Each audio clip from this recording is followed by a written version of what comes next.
Structure and bonding के lecture number 12 में आपका हार्दिक स्वागत है। आज इस लेक्चर में हम हाइड्रोजन बॉन्डिंग को डिस्कस करेंगे, जिसमें हम हाइड्रोजन बॉन्डिंग क्या होती है, इसका जनरल इंट्रोडक्शन और इसके एप्लीकेशंस को हम पढ़ेंगे। सबसे पहले बात करते हैं हाइड्रोजन बॉन्डिंग क्या होती है, इसको कैसे परिभाषित कर सकते हैं। Hydrogen bond is a special kind of dipole-dipole attractions occurs between hydrogen atoms attached to small, strongly electronegative atoms such as an oxygen, nitrogen, or fluorine, and a lone pairs of an oxygen, nitrogen, or fluorine in another molecule. More electronegative element oxygen, nitrogen और fluorine से जुड़े हुए hydrogen atom तथा दूसरे molecule के oxygen, nitrogen और fluorine के lone pairs के बीच में एक विशेष प्रकार का डाइपोल डाइपोल अट्रैक्शन होता है।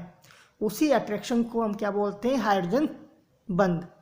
कैसे होता है देखिए, जैसे ये अपना एक्स क्या है, यहाँ पर fluorine, oxygen, nitrogen, more electronegative atom. Organic के केस में कार्बन और क्लोरीन भी हो सकता है, ठीक है। इससे ये हाइड्रोजन जुड़ा हुआ है। और ये दूसरा जो मॉलिक्यूल का जो एटम है वो अपना क्या है, वाई। इसके पास लोन पेयर है, क्लियर। और वाई भी क्या होना चाहिए, मोर इलेक्ट्रोनेगेटिव एटम, जिसकी साइज छोटी होनी चाहिए। कौन हो सकता है, फ्लोरीन, ऑक्सीजन और नाइट्रोजन। और ऑर्गेनिक के केस में क्लोरीन हो सकता है, क्लियर।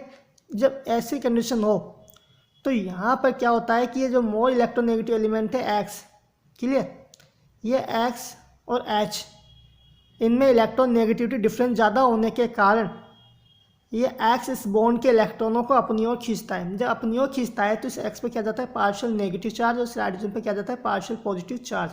इस पर जब पार्शियल पॉजिटिव चार्ज आता है, क्लियर, हाइड्रोजन पर जब पार्शियल पॉजिटिव चार्ज आएगा तो ये दूसरे मॉलिक्यूल के जो एटम है जिसके पास लोन पेयर है, क्लियर, उसको अपनी तरफ अट्रैक्ट करता है। जब वो अपनी तरफ अट्रैक्ट करेगा तो इस हाइड्रोजन एटम और इस वाई एटम के बीच में एक फोर्स ऑफ अट्रैक्शन कार्य करता है। उस फोर्स ऑफ अट्रैक्शन को ही हम क्या बोलते हैं, हाइड्रोजन बॉन्ड। ये हाइड्रोजन बॉन्ड एक तरह से डाइपोल डाइपोल अट्रैक्शन है। क्यों? क्योंकि यहाँ पर देखो एक डाइपोल की तरह कार्य कर रहा है HX, या इलेक्ट्रोनेगेटिव डिफरेंस ज़्यादा है। और दूसरे मॉलिक्यूल्स में जिससे वाई जुड़ा हुआ है वहाँ भी एक डाइपोल की तरह कार्य करता है वो भी। तो दोनों में एक कैसे डाइपोल डाइपोल अट्रैक्शन होता है।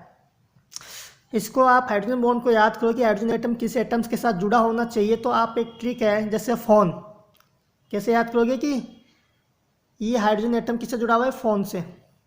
फोन मतलब फ्लोरीन हो सकता है, ऑक्सीजन और नाइट्रोजन हो सकता है। और दूसरे एटम के पास भी क्या होना चाहिए, फोन।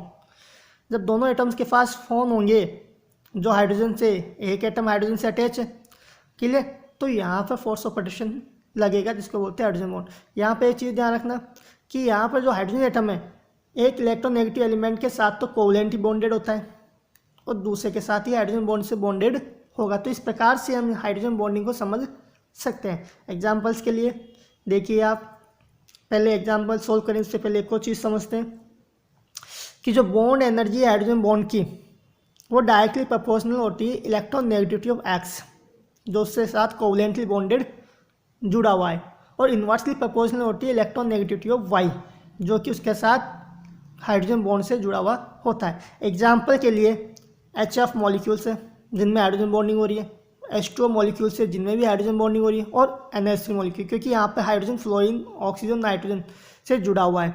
तो यहाँ पर हाइड्रोजन बॉन्डिंग पॉसिबल है, क्योंकि दूसरे मॉलिक्यूल्स में भी फ्लोरीन है, ऑक्सीजन और नाइट्रोजन है, क्लियर। तो यहाँ पर अब एक कौन है अपना, यहाँ पर फ्लोरीन है कोवलेंटली बॉन्डेड, यहाँ पर ऑक्सीजन है और यहाँ पर एच है, ये एक्स है अपने। तो इनकी इलेक्ट्रॉन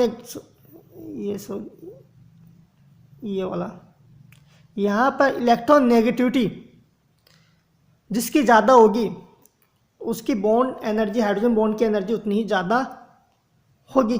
तो यहाँ पर फ्लोरीन की इलेक्ट्रॉन नेगेटिविटी ज़्यादा होने के कारण ये जो हाइड्रोजन बॉन्ड ए है इसकी बॉन्ड स्ट्रेंथ ज़्यादा होती है कंपेयर टू बी, और बी की ज़्यादा होती है सी से।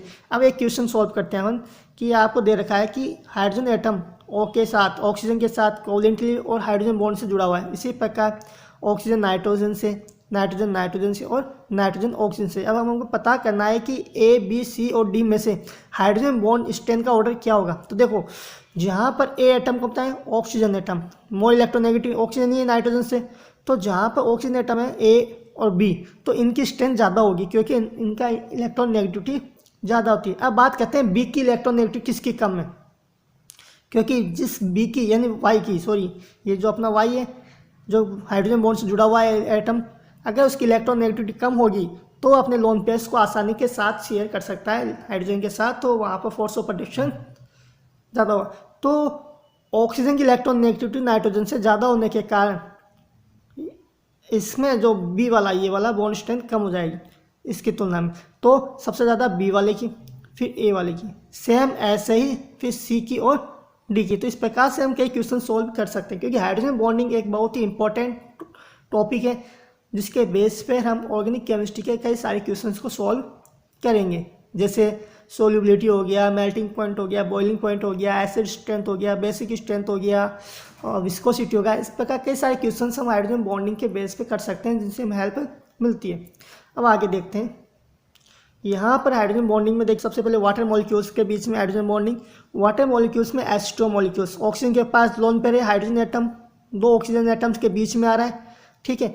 तो यहाँ पर इस ऑक्सीजन की इलेक्ट्रॉन नेगेटिव ज़्यादा होने के कारण यहाँ पर पार्शियल नेगेटिव और इस हाइड्रोजन में पार्शियल पॉजिटिव चार्ज और यहाँ पर लोन पेयर है, तो यहाँ पर डाइपोल डाइपोल अट्रैक्शन होता है। इसको क्या बोलते हैं, हाइड्रोजन बॉन्ड, और इसको कोवलेंट बॉन्ड। तो यहाँ पर आप देखो वाटर मॉलिक्यूल्स में जो हाइड्रोजन बॉन्ड है उसकी बॉन्ड लेंथ आ रही है ये, तो यहाँ हाइड्रोजन बॉन्ड की बॉन्ड लेंथ कितनी आ रही है वाटर में 1.69 टू 1.79 एंगस्ट्रॉम, जबकि जो कोवलेंट बॉन्ड है उसकी बॉन्ड लेंथ कितनी आ रही है 0.96 एंगस्ट्रॉम। मतलब हाइड्रोजन बॉन्ड कोवलेंट बॉन्ड की तुलना में क्या होता है, वीक होता है।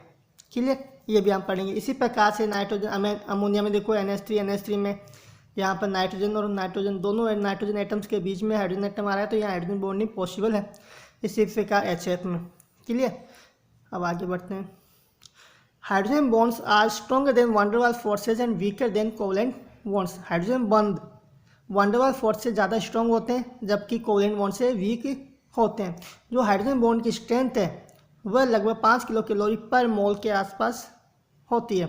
अब यहाँ देखो van der Waals force of attraction सबसे वीक है, उससे स्ट्रॉन्ग है हाइड्रोजन बॉन्डिंग। हाइड्रोजन बॉन्डिंग से स्ट्रॉन्ग क्या है, आयनिक या कोवलेंट बॉन्डिंग। जो van der Waals force of attraction है उसकी बॉन्ड एनर्जी होती है 8 किलो जूल पर मोल से कम। हाइड्रोजन बॉन्ड की जो बॉन्ड एनर्जी है वो 8 किलो जूल पर मोल से लेकर 42 किलो जूल पर मोल होती है, और आयनिक या कोवलेंट बॉन्ड की जो बॉन्ड एनर्जी है वो 200 किलो जूल पर मोल से ज़्यादा होती है। ठीक है, आगे देखिए। अब बात करते हैं types of hydrogen bonding. Hydrogen बंध दो प्रकार के होते हैं, एक तो इंटरमोलिक्यूलर और एक इंट्रामोलिक्यूलर हाइड्रोजन बॉन्डिंग। इंटरमोलिक्यूलर का मतलब दो या अधिक मॉलिक्यूल्स जो कि सेम भी हो सकते हैं, डिफरेंट कंपाउंड्स के भी हो सकते हैं, उनके बीच में एग्जिस्ट करती है। क्लियर, उनके बीच में इंटरमोलिक्यूलर हाइड्रोजन बॉन्डिंग होगी। जबकि इंट्रामोलिक्यूलर हाइड्रोजन बॉन्डिंग क्या होती है, जो कि एक ही मॉलिक्यूल्स के ग्रुप्स के बीच में होती है। क्लियर, जो एक ही मॉलिक्यूल्स के अंदर हो हाइड्रोजन बॉन्डिंग उसको बोलते हैं इंट्रा, अंतः अणु। और जो अलग अलग मॉलिक्यूल्स के बीच में हो, दो या दो से अधिक मॉलिक्यूल्स के बीच में हो, जहाँ मॉलिक्यूल्स का एसोसिएशन होता है वहाँ पर होती है इंटरमोलिक्यूलर हाइड्रोजन बॉन्डिंग, उसको बोलते हैं अंतर अणुक हाइड्रोजन बंध। अब इंटरमोलिक्यूलर हाइड्रोजन बॉन्डिंग को भी दो भागों में बांटा गया है। अगर सेम मॉलिक्यूल्स के बीच में हो रही है तो उसको बोलते हैं होमो इंटरमोलिक्यूलर हाइड्रोजन बॉन्डिंग, और अगर डिफरेंट मॉलिक्यूल्स के बीच में होती है तो उसको बोलते हैं hetero intermolecular hydrogen bonding. Clear, homo intermolecular hydrogen bonding association of two और मोर आइडेंटिकल कंपाउंड्स। क्लियर, अब जो इंट्रामोलिक्यूलर हाइड्रोजन बॉन्डिंग है उसको हम किलेशन भी बोलते हैं, क्योंकि यहाँ पे रिंग फॉर्मेशन होगा। जब आप एग्जांपल्स देखोगे तो ये रिंग बनेगी अंदर, तो किलेट रिंग बनेगी, तो उसके कारण इसको इंट्रामोलिक्यूलर हाइड्रोजन बॉन्डिंग को हम क्या बोल सकते हैं, किलेशन। अब देखिए आगे एग्जाम्पल से इंटरमोलिक्यूलर हाइड्रोजन बॉन्डिंग में जैसे एल्कोहल हो गया, एल्कोहल मॉलिक्यूल्स के बीच में दो या अधिक मॉलिक्यूल से होमो इंटरमोलिक्यूलर की बात करें, दोनों एल्कोहल के मॉलिक्यूल से, तो जो लोअर एल्कोहल मॉलिक्यूल्स होते हैं उसमें वाटर हाइड्रोजन बॉन्डिंग के कारण ये अणु पास पास में होते हैं। उसी प्रकार कार्बोक्सिलिक एसिड डाइमर के रूप में होता है। क्लियर, यहाँ पर देखो एक जो एप्लीकेशन आती है, अगर यहाँ पर RCH3 हो तो ये एसिटिक एसिड होता है। क्लियर, तो अणुभार एक एप्लीकेशन जो हाइड्रोजन बॉन्डिंग का है वो क्या है कि हाइड्रोजन बॉन्डिंग के कारण जो एसिटिक एसिड है जिसका अणुभार होता है 60, लेकिन जब वेपर डेंसिटी मेथड से हम उसका मोलिकुलर वेट ज्ञात करते हैं तो वो प्राप्त होता है 120, यानी कि हाइड्रोजन बॉन्डिंग के कारण एसिटिक एसिड एक डायमर के रूप में एग्जिस्ट करता है। यहाँ भी दो एसिटिक एसिड मॉलिक्यूल्स के बीच में जो सेम मॉलिक्यूल्स हैं हाइड्रोजन बॉन्डिंग हो रही है, क्लियर। और अगर हम इंट्रामोलिकुलर की बात करें तो इंट्रामोलिकुलर में देखो ऑर्थोक्लोरोफिनॉल, क्लियर।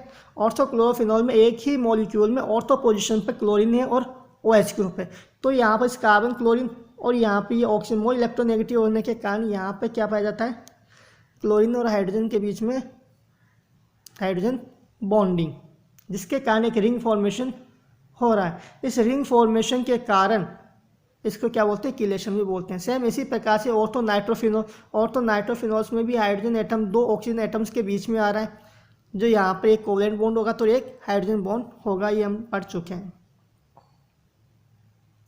आगे देखिए, अब बात करते हैं hetero intermolecular hydrogen bonding. Hetero intermolecular hydrogen bonding में क्या होता है, एसोसिएशन होगा मॉलिक्यूल्स का, दो या अधिक डिफरेंट स्पीसीज के बीच में होता है। फॉर एग्जांपल के लिए एल्कोहल और डाइमेथिल ईथर। एल्कोहल और डाइमेथिल ईथर्स में हाइड्रोजन बॉन्डिंग हो रही है क्योंकि यहाँ पर हाइड्रोजन एटम दो ऑक्सीजन एटम्स के बीच में आ रहा है। तो यहाँ एल्कोहल और ईथर दो अलग अलग मॉलिक्यूल्स हो गए, तो इनके बीच में जो हाइड्रोजन बॉन्डिंग होगी वो कौन सी होगी, hetero intermolecular hydrogen bonding, clear. अब इंट्रामोलिकुलर की बात करो, इंट्रामोलिकुलर में दो एग्जांपल हमने देख लिए, क्या होता है सेलिसल्डिहाइड, ऑर्थो बेंजीन के ऑर्थो पोजीशन में CHO और OH जुड़ा हुआ, तो यहाँ भी हाइड्रोजन एटम दो ऑक्सीजन एटम्स के बीच में आ रहा है, तो यहाँ पर एक के साथ कोवेलेंटली बॉन्डेड होगा तो दूसरे के साथ ही हाइड्रोजन बॉन्ड के द्वारा जुड़ा हुआ होगा, फोर्स ऑफ अट्रैक्शन होगा। इसी प्रकार एसिटाइल एसीटोन में भी आप देखो एक ही मॉलिक्यूल है, यहाँ पर यह हाइड्रोजन एटम इस ऑक्सीजन और इस ऑक्सीजन के बीच में आ रहा है, मोर इलेक्ट्रोनेगेटिव एलिमेंट्स के बीच में आता है, तो एक हाइड्रोजन बॉन्डिंग वहाँ फोर्स ऑफ अट्रैक्शन लगता है, हाइड्रोजन बॉन्डिंग बनती है, क्लियर।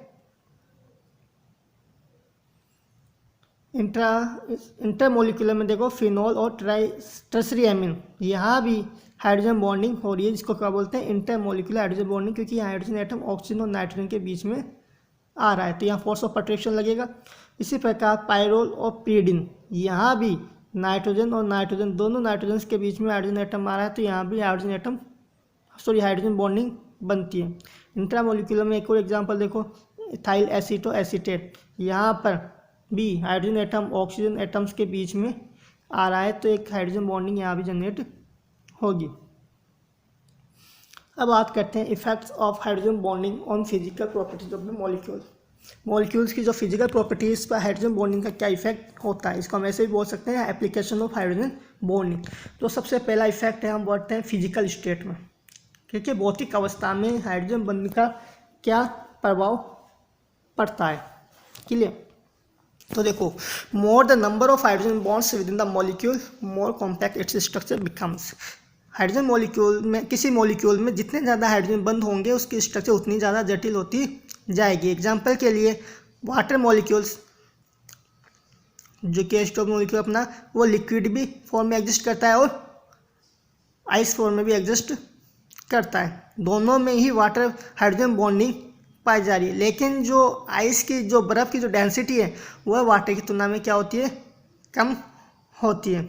ऐसा क्यों होता है, अभी देखते हैं, हम स्ट्रक्चर देखेंगे उसकी। ऐसा क्यों होता है, क्योंकि जिसकी डेंसिटी कम होती है वही वाटर पे फ्लोट कर सकता है, यानी कि अगर जल से डेंसिटी उसकी कम होगी तभी तो इसमें कई प्रकार के क्वेश्चंस बन सकते हैं, जैसे कि बर्फ़ जल पर तैरती है, क्यों, क्योंकि बर्फ़ की डेंसिटी वाटर से कम होती है।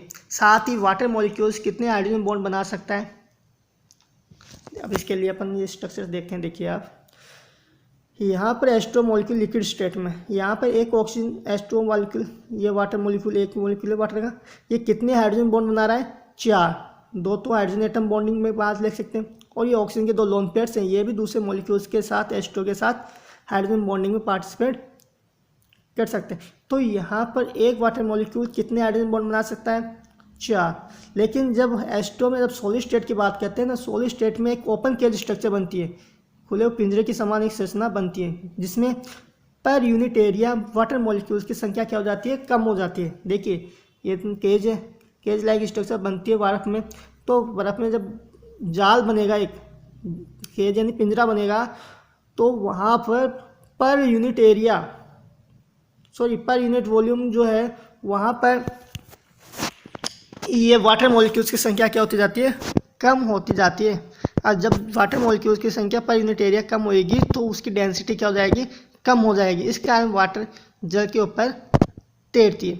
लेकिन जब वाटर मॉलिक्यूल्स को जब गर्म किया जाता है, तो जब 0 डिग्री सेंटीग्रेड से इसको गर्म करना स्टार्ट करते हैं हम, तो जैसे जैसे गर्म किया जाता है ये हाइड्रोजन बॉन्डिंग ब्रेक होना स्टार्ट होती है। जब हाइड्रोजन बॉन्डिंग ब्रेक टूटना स्टार्ट होगी तो वाटर मॉलिक्यूल पास पास आएंगे, उनमें एसोसिएशन होगा, और पास आएंगे तो उसमें पर यूनिट एरिया, जो पर यूनिट वॉल्यूम है, per unit area water molecules की संख्या इंक्रीज होती जाएगी। और जैसे ही 4 डिग्री सेंटीग्रेड तक हम आते हैं तो वाटर मॉलिक्यूल्स की संख्या मैक्सिमम होती है, क्लियर, पर यूनिट एरिया। तो वहाँ पर वाटर की डेंसिटी सबसे ज़्यादा होती है।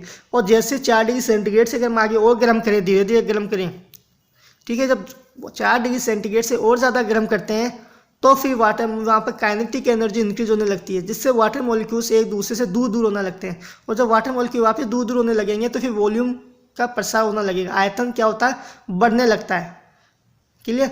तो सबसे ज़्यादा डेंसिटी अगर वाटर की पूछी जाए तो कहाँ पर होती है, 4 डिग्री सेंटीग्रेड पर वाटर की डेंसिटी सबसे ज़्यादा होगी।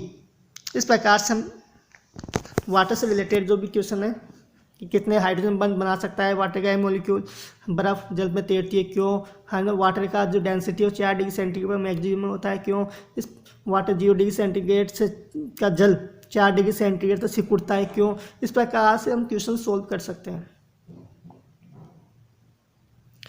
इसी प्रकार अगला क्वेश्चन है HF, hydrogen fluoride exist as a liquid whereas water can exist as solid ice because only.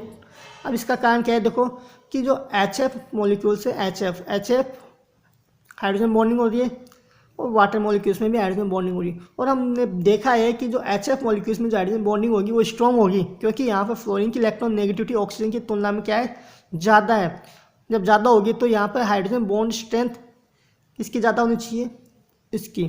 लेकिन HF में एक HF मॉलिक्यूल केवल 2 हाइड्रोजन बॉन्ड बना रहा है, जबकि वाटर मॉलिक्यूल्स में वाटर मॉलिक्यूल्स 4 हाइड्रोजन बॉन्ड बना रहा है, ठीक है, जिससे वाटर मॉलिक्यूल्स में एसोसिएशन ज़्यादा होता है, जिसके कारण वाटर मॉलिक्यूल्स एक सॉलिड फॉर्म के रूप में एग्जिस्ट कर सकता है, जैसे हम बर्फ़ में पढ़ते हैं।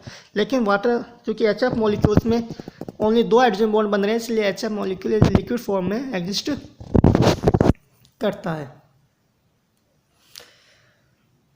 H2O exist as liquid whereas H2S as a gas. अब एक क्वेश्चन ये भी बन सकता है कि जल H2O तो वाटर के फॉर्म में एग्जिस्ट करता है, लेकिन लिक्विड फॉर्म में एग्जिस्ट करता है, लेकिन H2S गैस होता है, ऐसा क्यों? क्योंकि यहाँ पर देखो H2O में ऑक्सीजन और H2S में क्या है, सल्फर। ऑक्सीजन की इलेक्ट्रॉन नेगेटिविटी सल्फर से बहुत ज़्यादा होती है, क्लियर। और ऑक्सीजन की और हाइड्रोजन की जो इलेक्ट्रॉन नेगेटिव डिफरेंस ज़्यादा होने के कारण जो ऑक्सीजन से जो हाइड्रोजन एटम जुड़ा हुआ है उस पर पार्शियल पॉजिटिव चार्ज आता है, जो कि दूसरे एटम्स के जिसमें मोर इलेक्ट्रोनेगेटिव एटम जुड़ा हुआ है ऑक्सीजन एटम है, क्योंकि H2O मॉलिक्यूल की बात करने पर तो दूसरे H2O मॉलिक्यूल के ऑक्सीजन एटम के साथ फोर्स ऑफ अट्रैक्शन होता है उनके बीच में, जिससे हाइड्रोजन बॉन्डिंग का निर्माण होता है, हम पढ़ चुके हैं अभी। लेकिन H2S में क्या होता है, सल्फर की साइज़ ऑक्सीजन से एक तो बड़ी होती है, 3rd पीरियड का एलिमेंट होता है, और साइज़ बड़ी होने के साथ ही इसकी इलेक्ट्रॉन नेगेटिविटी भी कम होती है, जिससे ये उससे जुड़े हुए हाइड्रोजन एटम पर इतना पार्शियल पॉजिटिव चार्ज जनरेट नहीं कर पाता है, जिसके कारण वो हाइड्रोजन एटम दूसरे मॉलिक्यूल H2S मॉलिक्यूल के साथ हाइड्रोजन बॉन्डिंग में पार्टिसिपेट नहीं करता है, हाइड्रोजन बॉन्ड नहीं बना पाता है, क्लियर। तो यहाँ पर H2S के मॉलिक्यूल्स के बीच में only van Waals force of attraction होता है, जिसके कारण H2S मॉलिक्यूल्स दूर दूर होते हैं और एक गैसियस फॉर्म में एग्जिस्ट करते हैं। तो इस प्रकार से हम हाइड्रोजन बॉन्डिंग के आधार पर इन क्वेश्चंस को सॉल्व करेंगे। अब अगली बात आती है कि मेल्टिंग पॉइंट्स और बॉइलिंग पॉइंट्स का हाइड्रोजन बॉन्ड का क्या प्रभाव पड़ता है। तो जैसे हमने पढ़ा कि जो इंटरमॉलिक्यूलर हाइड्रोजन बॉन्डिंग होती है वहाँ पर मॉलिक्यूल्स का क्या होता है, एसोसिएशन होता है, मॉलिक्यूल्स आपस में जुड़ते हैं, वहाँ मॉलिक्यूल्स के बीच में फोर्स ऑफ अट्रैक्शन लगता है। तो जब एसोसिएशन होगा, जब जुड़ेंगे मॉलिक्यूल्स तो उनके बीच में अट्रैक्शन ज़्यादा होगा, तो उनको तोड़ने के लिए, उस फोर्स ऑफ अट्रैक्शन को तोड़ने के लिए, हाइड्रोजन बॉन्ड को तोड़ने के लिए ज़्यादा एनर्जी की आवश्यकता पड़ेगी। जब ज़्यादा एनर्जी की आवश्यकता पड़ती है तो उस मॉलिक्यूल्स का जिनमें हाइड्रोजन बॉन्डिंग प्रेजेंट है उनका melting point and boiling point गलनांक और क्वथनांक ज़्यादा होगा। गलनांक क्या होता है? गलनांक वह होता है जब सॉलिड फॉर्म लिक्विड फॉर्म में कन्वर्ट होती है, और टेम्परेचर जिस पे कोई सॉलिड लिक्विड में कन्वर्ट होता है उसको हम क्या बोलते हैं? गलनांक। और जब लिक्विड किसी गैसेस फॉर्म में गैस में कन्वर्ट होना स्टार्ट होगा तो उसको क्या बोलते हैं? उस टेम्परेचर को क्वथनांक। क्लियर? तो यहाँ पर जैसे H2O, मेथनॉल और डाइमेथाइल ईथर ये एग्जांपल ले रखा है हमने। तो यहाँ पर जिसमें एसोसिएशन ज़्यादा होगा, जिसमें हाइड्रोजन बॉन्डिंग ज़्यादा होगी, उसका मेल्टिंग एंड बॉइलिंग पॉइंट ज़्यादा होगा। फॉर एग्जांपल ये H2O में 2 हाइड्रोजन मॉलिक्यूल जुड़े हुए हैं और साथ ही इसमें 2 ऑक्सीजन के जो 2 लोन पेयर हैं वो भी हाइड्रोजन बॉन्डिंग में इन्वॉल्व होते हैं। तो यहाँ पर हाइड्रोजन बॉन्ड होते हैं 4।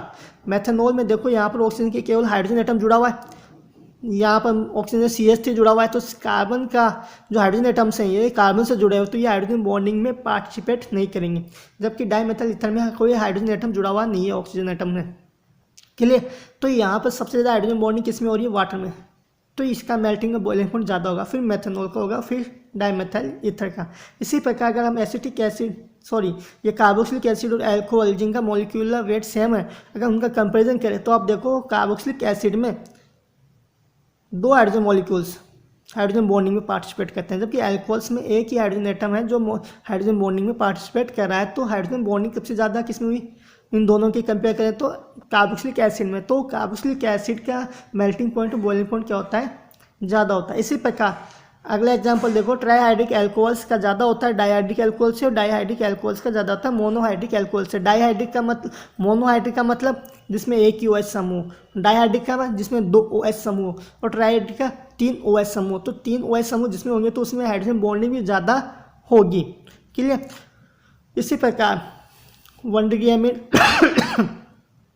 1 डिग्री एमीन, 2 डिग्री एमीन और 3 डिग्री एमीन का एग्जांपल देखो। तो 1 डिग्री एमीन में 2 हाइड्रोजन एटम जुड़े हुए नाइट्रोजन से, जो कि हाइड्रोजन बॉन्डिंग में इन्वॉल्व होते हैं। 2 डिग्री में केवल एक हाइड्रोजन एटम है और 3 डिग्री में कोई भी हाइड्रोजन एटम नहीं है। तो यहाँ पर हाइड्रोजन बॉन्डिंग कम होगी। तो यहाँ की 1 डिग्री में सबसे ज़्यादा हाइड्रोजन बॉन्डिंग, फिर 2 डिग्री में सबसे कम किस में होगी? 3 डिग्री में। तो मेल्टिंग और बॉइलिंग पॉइंट सबसे ज़्यादा किसका होगा? 1 डिग्री का, फिर 2 डिग्री का, और फिर सबसे कम 3 डिग्री का। क्लियर? आगे बढ़ते हैं। अब बात करते हैं इंट्रामोलिक्यूलर। अब इंट्रामोलिक्यूलर हाइड्रोजन बॉन्डिंग के कारण हमने देखा कि इंट्रामोलिक्यूलर हाइड्रोजन बॉन्डिंग एक ही मॉलिक्यूल के अंदर होती है। जब एक ही मॉलिक्यूल के अंदर होगी तो जो हाइड्रोजन एटम है वह उसी मॉलिक्यूल के दूसरे ग्रुप के साथ हाइड्रोजन बॉन्डिंग में इन्वॉल्व होता है, जिसके कारण वो हाइड्रोजन एटम दूसरे मॉलिक्यूल के साथ हाइड्रोजन बॉन्डिंग के लिए अवेलेबल नहीं हो पाता है। जब दूसरे मॉलिक्यूल के साथ हाइड्रोजन बॉन्डिंग के लिए अवेलेबल नहीं होगा तो उनमें एसोसिएशन नहीं होगा, तो वहाँ पर मॉलिक्यूल्स के बीच में ओनली क्या पाया जाता है? One Waals force of attraction ही पाया जाता है, जिसके कारण इंट्रामोलिक्यूलर हाइड्रोजन बॉन्डिंग के कारण मेल्टिंग पॉइंट और बॉइलिंग पॉइंट क्या होते हैं? डिक्रीज होते हैं। Intramolecular hydrogen bonding gives rise to ring formation, only van Waals force of attraction exist. ठीक है, क्योंकि रिंग फॉर्मेशन हो रहा है इंट्रामोलिक्यूलर में, तो हाइड्रोजन एटम तो रिंग बनाने में काम आ रहा है, दूसरे मॉलिक्यूल्स के लिए अवेलेबल नहीं है हाइड्रोजन बॉन्डिंग के लिए, तो वहाँ एसोसिएशन नहीं हो पाता है। इसी प्रकार से जैसे HF, HI, HB और HCl। क्लियर? यहाँ पर अगर अपन बात करें melting boiling point melting point की, तो देखो HF, HI, HB और HCl, यहाँ पर HF में क्या पाया जाता है? Hydrogen bonding.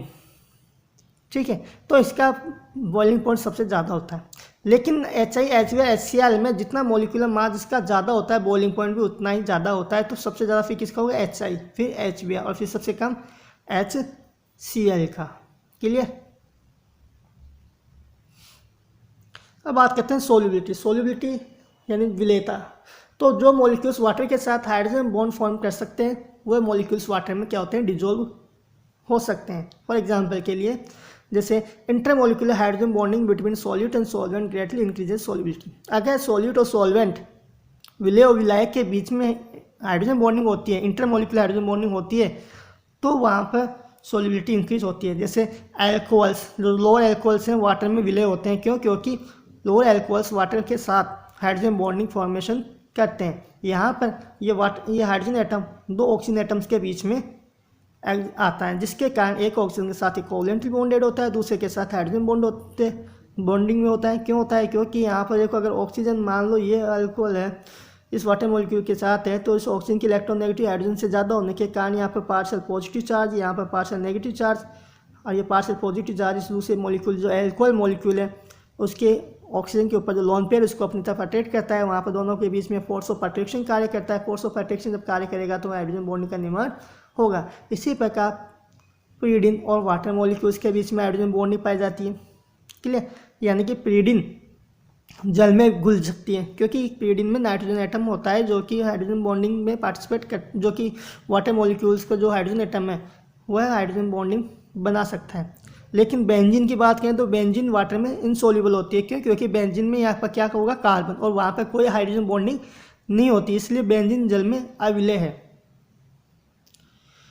इसी प्रकार डाइऑक्सीजन, ये डाइऑक्सीजन है, डाइऑक्सीजन भी वाटर में विलय होती है, क्योंकि यहाँ भी वाटर मॉलिक्यूल्स के साथ हाइड्रोजन बॉन्डिंग होती है।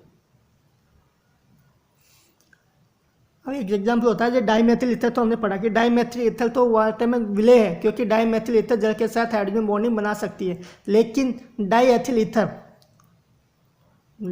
ईथर जल में नहीं घुलती है। क्यों? क्योंकि वहाँ पर मेथिल की जगह क्या है, एथिल समूह, एथिल समूह लार्ज होने के कारण वहाँ पर स्टेक हिंडेंस होती है, जिसके कारण वहाँ पर वाटर फॉर्मेशन हाइड्रोजन बॉन्डिंग नहीं हो पाती, क्योंकि जो हाइड्रोजन बॉन्डिंग के लिए हाइड्रोजन मॉलिक्यूल्स में अप्रोच नहीं कर पाते ऑक्सीजन की तरफ। अब अगला क्वेश्चन इस प्रकार से बन सकता है कि जो अमोनियम आयन है more soluble than sodium ion water. ठीक है, कि अमोनियम आयन ज़्यादा सोल्यूबल है सोडियम आयन की तुलना में। ठीक है, तो यहाँ पर ये ऐसा क्यों होता है? ऐसा इसलिए होता है क्योंकि sodium ion, sodium ion water molecule के साथ आयन डायपोल इंटरेक्शन होता है यहाँ पर। जैसे ये तो आयन हो गया, और ये वाटर एक डायपोल की बात ही कार्य करता है, क्योंकि ऑक्सीजन पर डेल माइनस और हाइड्रोजन पर डेल प्लस, तो ये डायपोल की तरह कार्य करता है वाटर मॉलिक्यूल। तो यहाँ पर जो फोर्स ऑफ अट्रैक्शन होता है वो होता है आयन डायपोल अट्रैक्शन। और आयन डायपोल जो अट्रैक्शन होता है वो van der Waals force of attraction होता है। क्लियर, लेकिन जो अमोनियम आयन में जो अट्रैक्शन हो रहा है वाटर मॉलिक्यूल्स के साथ वो हो रहा है हाइड्रोजन बॉन्डिंग वाला। ठीक है, तो यहाँ पर हाइड्रोजन बॉन्डिंग पाई जाती है और यहाँ पर van der Waals force of attraction पाया जाता है। इस कारण से अमोनियम आयन वाटर में ज़्यादा सोल्यूबल होता है सोडियम आयन की तुलना में।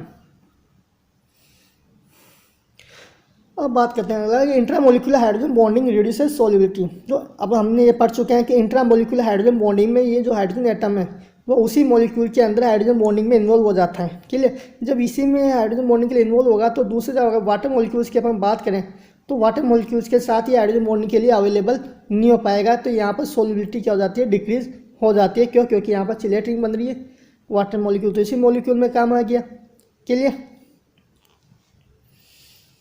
अब बात करते हैं विस्कोसिटी की, श्यानता। तो जिन मॉलिक्यूल्स में इंटरमॉलिक्यूलर हाइड्रोजन बॉन्डिंग के कारण एसोसिएशन होता है, ठीक है, उनकी श्यानता अधिक ज़्यादा होती है। क्लियर, जिन मॉलिक्यूल्स में हाइड्रोजन बॉन्डिंग के कारण एसोसिएशन हो रहा है उनकी विस्कोसिटी इंक्रीज हो जाती है। फॉर एग्जांपल के लिए वही मॉलिक्यूल अपने H2 मेथनॉल डाइमेथिल ईथर, तो H2 की विस्कोसिटी सबसे ज़्यादा, फिर मेथनॉल और फिर डाइमेथाइल ईथर। अब बात करते हैं एसिड स्ट्रेंथ। ठीक है, तो वह एनाइन जो कि एसिड में से हाइड्रोजन निकलने के बाद में जो एनाइन अपन को प्राप्त हुआ है, अगर वह चिलेशन के द्वारा स्टेबलाइज हो जाए, तो उसकी एसिड स्ट्रेंथ क्या होती है, ज़्यादा होती है। ठीक है, if the anion after removing proton from acid is stabilize by the chelation then acid strength is increases. For example के लिए जैसे ortho hydroxy benzoic acid is more acidic than benzoic acid. ठीक है, तो ये ऑर्थो हाइड्रोक्सिक बेंजोइक एसिड का ion है, जिसको बोलते हैं सैलिसिलेट आयन। तो यहाँ पर अगर COH से अगर हाइड्रोजन निकाल दें तो ये एनाइन प्राप्त होता है, जो कि यहाँ पर हाइड्रोजन बॉन्डिंग हो रही है यहाँ पर। इसके कारण ये जो एनाइन है किलेशन के कारण स्टेबलाइज हो रहा है। तो इसकी एसिडिटी किससे ज़्यादा होगी, बेंजोइक एसिड से। और 2,6 डाइहाइड्रोक्सी अगर बेंजोइक एसिड है तो उससे जो हाइड्रोजन निकलेगा तो क्या प्राप्त होगा, 2,6 डाइहाइड्रोक्सी बेंजोएट आयन। तो यहाँ पर 2,6 बेंजोएट आयन में ज़्यादा चिलेशन हो रहा है, 2 रिंग बन रही है। ठीक है, तो ये वाला एनाइन ज़्यादा स्टेबलाइज होगा कंपेयर टू सैलिसिलेट आयन की तुलना में। तो ये वाला जो इसका कंजुगेट एसिड है वो ज़्यादा एसिडिक होगा कंपेयर टू सैलिसिलिक एसिड के। इसी प्रकार अगर हम बात करें HI, HBr, HCl और HF में कौन ज़्यादा स्टेबलाइज हो, कौन ज़्यादा एसिडिक है, तो देखो HI की जो एसिड स्ट्रेंथ है, हाइड्रोजन आयोडाइड की एसिड की स्ट्रेंथ सबसे ज़्यादा होती है, फिर HBr की, फिर HCl की, सबसे कम किसकी होगी, HF की। क्यों? क्योंकि यहाँ पर जब हाइड्रोजन आयन निकलेगा तो जो एनायन प्राप्त होता है, तो यहाँ पर जो नेगेटिव चार्ज है वो आयोडीन के ऊपर है, ठीक है। और नेगेटिव चार्ज के लिए अगर कोई बड़ी स्पेस ज़्यादा है, क्योंकि यहाँ पर आयोडीन की साइज ज़्यादा बड़ी होने के कारण नेगेटिव चार्ज स्टेबलाइज होता है। अब बात करते हैं बेसिक स्ट्रेंथ की। क्लियर। बेसिक स्ट्रेंथ में देखो, ammonia 1 degree amine, 2 degree amine, 3 degree amines are weak base, while tetra ammonium salt is strong base. ऐसा क्यों होता है? क्योंकि देखो अमोनिया से लेकर 3 डिग्री एमीन तक अगर हम वाटर के साथ बनाए तो ये वाटर में हाइड्रोजन बॉन्डिंग में इन्वॉल्व होते हैं, ठीक है, जिसके कारण इनका जो डिसोसिएशन है OH माइनस आयन रिलीज कम करेंगे। क्लियर। जबकि यानी कि जो जल का आगुटन है वो कम होगा। इसी प्रकार जब टेट्रा अमोनियम साल्ट को जब वाटर के साथ रिएक्ट करवाते हैं तो यहाँ पर हमें इसका अपघटन आसानी से हो जाता है, क्योंकि यहाँ पर हाइड्रोजन बॉन्डिंग इन्वॉल्व नहीं होती है, हाइड्रोजन बॉन्डिंग नहीं पाई जाती है टेट्रा अमोनियम साल्ट में, तो यहाँ पर OH माइनस आसानी से निकलेगा, तो इसकी बेसिक स्ट्रेंथ क्या होती है? ज़्यादा होती है। इस प्रकार से ये कुछ एप्लीकेशंस थी, क्योंकि सभी एप्लीकेशंस को हम वीडियोज़ में अभी कई सारे एग्जाम्पल्स हैं तो वीडियो बहुत ज़्यादा बड़ा, तो इम्पोर्टेंट जो भी एप्लीकेशन से हमने आज डिस्कस कर लिए। तो इस प्रकार से आज का जो वीडियो था अपना हाइड्रोजन बॉन्डिंग पर वो कंप्लीट होता है। इसमें सारे कंसेप्ट आ जाते हैं। धन्यवाद।